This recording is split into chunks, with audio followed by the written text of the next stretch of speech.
tu as donc suivi le marathon de Paris aux côtés des Front Runners. Oui, enfin, Et c'est le on va marathon voir de Paris ça. qui m'a suivi parce que j'ai explosé tous les records. Ça m'étonne évidemment. pas, mais t'as des grandes En chaussures. talons aiguille 10, ils étaient 35 000 moi, à draguer dimanche 9, justement. Et alors, je vous ferai grâce de l'historique, 490 avant Jésus-Christ, une bataille, la fin de la Première Guerre médique, les Athéniens gagnent et ne s'atteignirent pas. Et donc, le soldat Philippides va porter la nouvelle.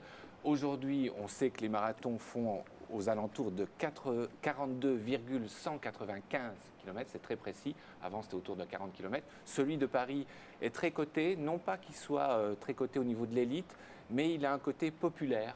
C'est une course qui était très lente avant, qui s'est un petit peu accélérée avec des aménagements. Il est très populaire et nous, on l'a suivi avec les Front Runners de Paris, qui sont une association extrêmement intéressante. On va peut-être voir des images tout de suite. Volontiers. Et on fait un retour après en direct. Je n'ai que quelques secondes avant les 35 000 coureurs qui vont débarquer derrière moi pour ce 30e marathon de Paris. Nous sommes au kilomètre 10. Nous allons suivre l'événement avec une autre danse, celle des Front Runners, une des plus anciennes associations de sport gay et lesbien.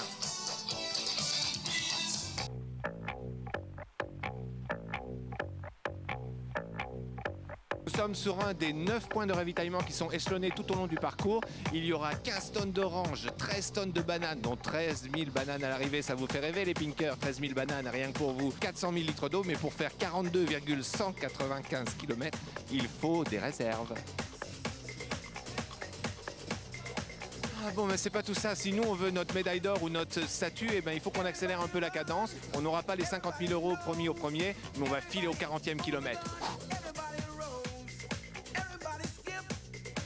Nous sommes sur le deuxième stand des Front Runners et Jean-Pierre va nous dire à quel niveau nous en sommes de la course. Alors nous sommes au kilomètre 40,5, c'est-à-dire à seulement 1 km 700 de l'arrivée. Autant au 10e kilomètre, les coureurs passent et apprécient la musique, mais nous regardent à peine.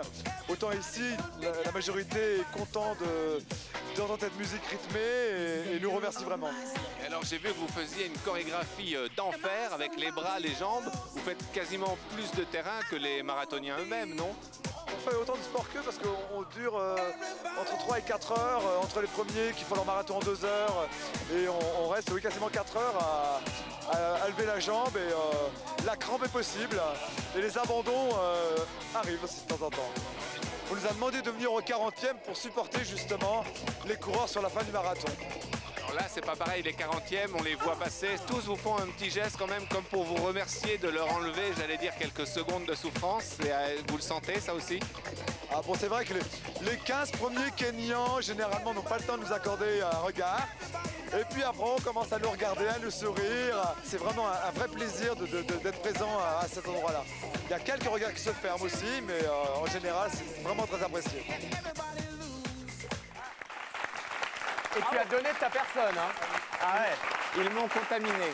C'est bien. Et en plus, c'est pas une parole en l'air. Je pense que je vais m'inscrire parce que la course de fond, j'en ai besoin un petit peu en ce moment. Mais ça peut prêter à sourire au départ. Moi, je m'étais dit, j'avais vu qu'ils animaient 2 stands quand même d'animation, puisqu'ils sont responsables du ravitaillement au 10e kilomètre. C'est un beau bordel. Je sais pas qui fait le ménage après, mais vous avez vu. Il y avait du boulot, je pense. Et puis un stand d'animation donc au 10e kilomètre et un au 40e.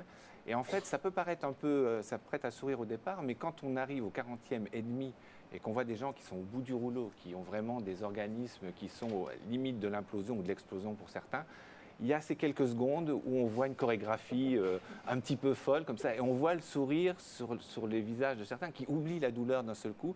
Certains craquent même. Là, il y avait Jean-Pierre, Quand il voit un des meneurs qui raccompagnait, qui disait non, vous arrêtez pas, vous avez plus qu'1,5 km et tout. Et je trouve qu'il joue le côté. Et après, vraiment... il court plus vite, c'est ça? Plus vite, ça dépend si Jean-Pierre est devant ou derrière. Ça.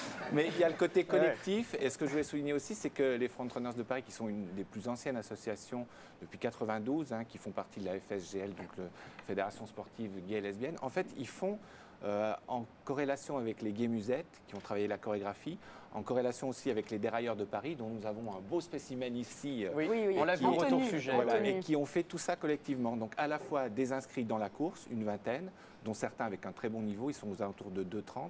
Et puis 2 stands d'animation énormes à gérer, puisqu'il y avait ça de part et d'autre de la course. Alors, vous regarderez aussi sur pingtv.fr, on va mettre les petites références, parce que les Front Runners, c'est vraiment une association qui a du fond, qui a du cœur. Et je pense qu'ils cherchent quelques relais. Ils ont accepté les trans depuis quelques temps aussi. Ils font une course à la Saint-Valentin au Butte-Chaumont. Ils font le marathon de Paris. Ils font plein de choses en fractionné, en jogging, du 5 au kilomètre au marathon. Il y a tout ce qu'il faut. Donc je vous engage à aller regarder très très vite. Merci beaucoup Brigitte.